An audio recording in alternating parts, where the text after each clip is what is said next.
The sun hung heavy over the Haynes Rodeo grounds, bleaching the arena floor to a sharp, blinding white. Long shadows stretched from the wooden fences, cutting across the dirt like jagged teeth. Flags snapped against their poles in a relentless, hot wind, carrying the sharp scent of dry earth and popcorn. The arena was a cauldron of sound. Metal clanged against metal. The crowd murmured in a low, constant vibration that seemed to rattle the very ground beneath the chutes. William stood by the gate, his fingers working rhythmically over the small buttons at his chest. His hand shook. He reached up, adjusted the fabric, and smoothed it down, but his pulse hammered against his throat. Every time the gate creaked. His breath hitched.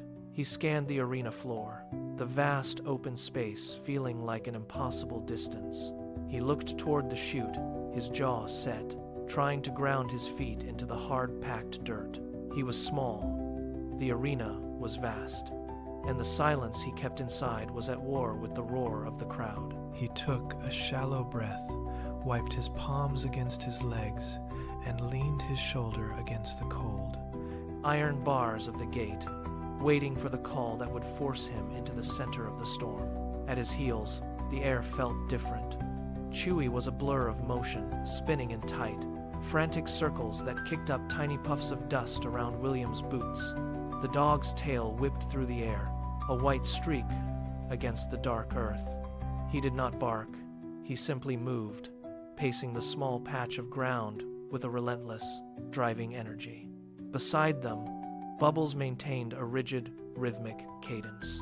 She hopped, landed, and bobbed her head with mechanical precision. Every landing was sharp, a soft thud against the packed dirt that echoed the beating of William's own heart.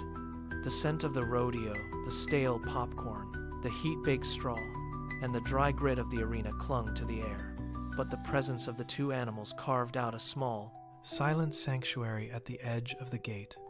Chewy stopped his spin, nudged his damp nose against William's calf, and sat, his breathing steady and audible. Bubbles ceased her hopping, tilted her head to one side, and let out a sharp, clicking sound that cut through the background roar of the crowd. William looked down.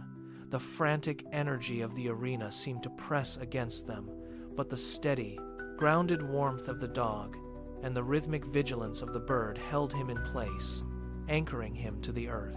The silence shattered. The announcer's voice boomed from the overhead speakers, a wall of sound that rattled the wooden fences and vibrated in William's very teeth. Next up, our littlest rider, William. The words echoed, bouncing off the bleachers and dying in the dust. William blinked, his gaze snapping away from the safety of the ground toward the metal chute. Inside, the sheep stood motionless. Marshmallow. The animal had shifted during the wait, turning its body to block the narrow exit. Through the bars, the wool looked coarse and dense, thick as a storm cloud. As William watched, the sheep tossed its head, the movement sudden and sharp. It seemed to grow, the bulk of its body pressing against the metal frame until the chute groaned under the weight. A wave of cold nausea rolled through William's stomach, a sharp, twisting sensation that made the world tilt. He focused on the sheep's dark, rectangular pupils, then the solid mass of its shoulders. It was no longer just a sheep. It was a wall of muscle and coarse fiber, a looming, impenetrable obstacle that filled his entire vision. The air in his lungs turned thin and metallic. He stared at the animal, and the arena floor seemed to drop away beneath his feet. William's palms slicked with sweat, the moisture turning the grit on his hands into a gritty paste. He looked at the chute, then back at the open expanse of the arena. The space felt too large, too exposed. He took a stuttering step backward, his boots scraping against the hard-packed ground, grinding into the dust. His breath came in short, jagged hitches that rattled in his chest. He backed away again, his heel catching on a stray piece of wood. The world narrowed down to the sensation of his own trembling limbs. He wanted to turn, to walk toward the exit, to leave the noise and the looming weight of the sheep behind. His pulse throbbed in his fingertips, a rhythmic, frantic beat that mirrored his desire to run. He shifted his weight to pivot, his eyes fixed on the distant, blurry edge of the ring. Suddenly, a sharp, hard strike hit his hand. Bubbles had hopped onto a nearby barrel, her neck extended, her eyes fixed on his with intense, bird-like focus. She gave a quick, firm cluck and nudged his hand again with her beak, the pressure insistent and precise. The physical strike broke the rhythm of his retreat. He froze, his hand stinging from the impact, and looked up at the bird. She did not blink. She held her position, her beak pointed directly toward the chute. The sting on his hand remained, a sharp focal point that pulled William back from his internal spiral. He looked down. Chewy had stopped his frantic, repetitive circling. The small dog stepped forward, his body low to the dirt, and pressed his forehead firmly against William's knee. It was a solid, steady pressure. A wordless anchor in the swirling chaos of the arena. William felt the warmth of the animal through the grit of his pants. He looked at the dog, then at Bubbles, who stood motionless on the barrel, her head cocked in expectant silence. The frantic pulse in his throat began to slow. William drew a deep, jagged breath, tasting the dry, dusty air. He reached down, briefly resting his hand on the dog's head, feeling the coarse hair and the steady, rhythmic thrum of a heartbeat. The dread that had been a cold weight in his stomach transformed into a sharp, focused resolve. He turned away from his friends and looked toward the gate.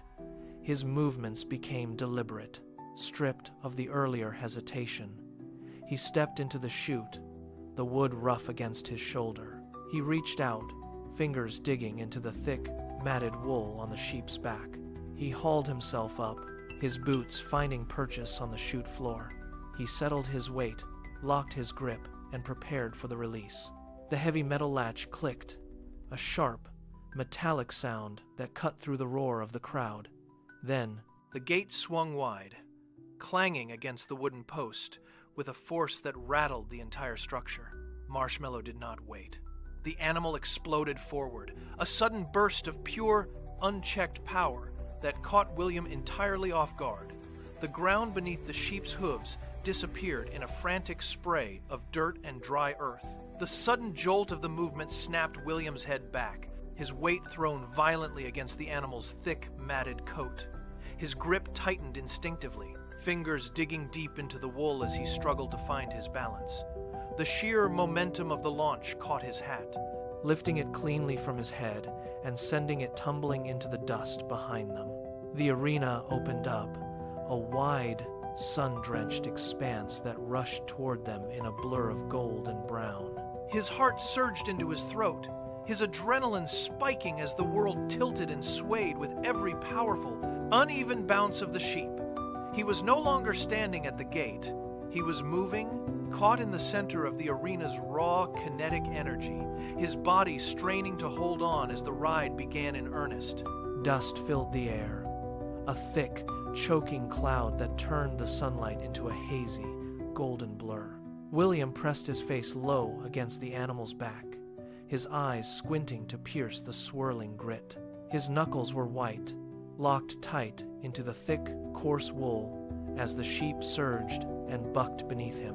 Every movement was a sharp, jarring impact that traveled straight through his bones. The roar of the crowd became a physical weight, a deafening, chaotic wall of sound that pressed in from all sides, vibrating against his eardrums. He could no longer hear himself breathe. He could only feel the frantic, rhythmic thud of the sheep's heart against his own chest. To his left, he caught a flash of movement, Chewy darting along the fence line, a blur of motion keeping pace with the chaos. Above the roar, the sharp, rhythmic barking cut through the noise, a frantic encouragement that drove him to hold on. William shifted his weight, fighting the centrifugal force that threatened to pull him off with every sharp turn. His arms burned, his grip threatened to slip, but he buried his fingers deeper into the fibers. The world tilted violently, sky and ground trading places in a dizzying loop of speed and dust, yet he refused to let go. The momentum was absolute, a relentless forward drag that seemed like it would never end. Then, the ground beneath them changed. Marshmallow did not slow down. The animal slammed on its front hooves, pivoting in a sharp, jarring arc that defied the previous trajectory. The sudden deceleration was a physical blow. William's body obeyed the law of inertia, continuing forward even as the sheep locked in place.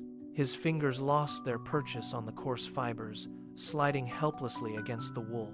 For a heartbeat, he was weightless, suspended in the dusty air above the arena floor.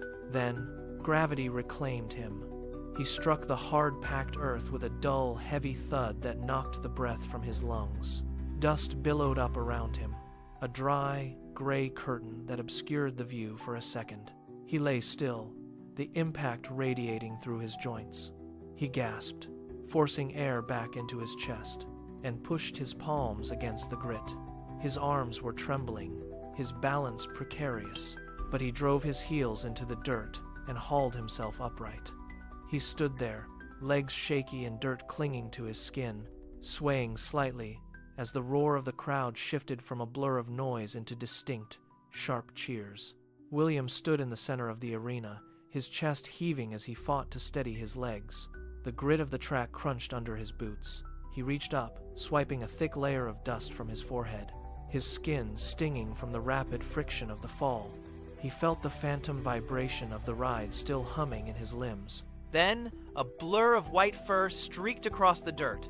Chewy broke through the perimeter, skidding to a halt against his shins before launching himself upward. The small dog pressed his head into William's midsection, whimpering with a frantic, high-pitched energy. Close behind, the sharp, rhythmic clatter of claws on hard earth signaled the arrival of Bubbles. She hopped onto his boot, her head bobbing as she gave a firm, insistent peck at the fabric of his leg. William looked down at the pair, the lingering stiffness in his shoulders finally beginning to relax. The terror of the chute, the weight of the expectations, and the suffocating heat of the arena seemed to evaporate.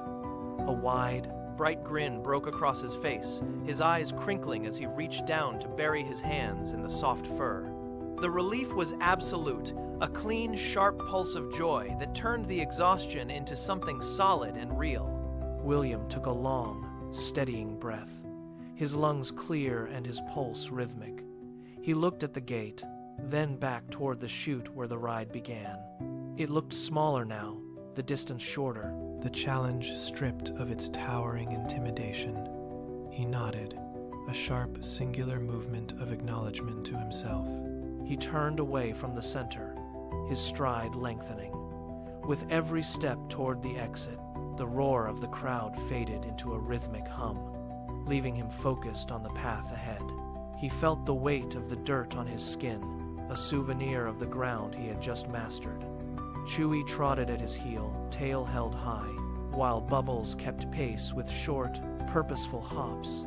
He did not look back again. The fear that had gripped him at the gate was gone, replaced by a quiet, solid confidence that settled deep in his chest. He reached the gate and pushed, the metal swinging open with a heavy, final sound. He walked out into the open air, the sun warming his face. The season was ending, but the rhythm of the ride remained etched in his focus. He was not just a participant anymore. He was a rider.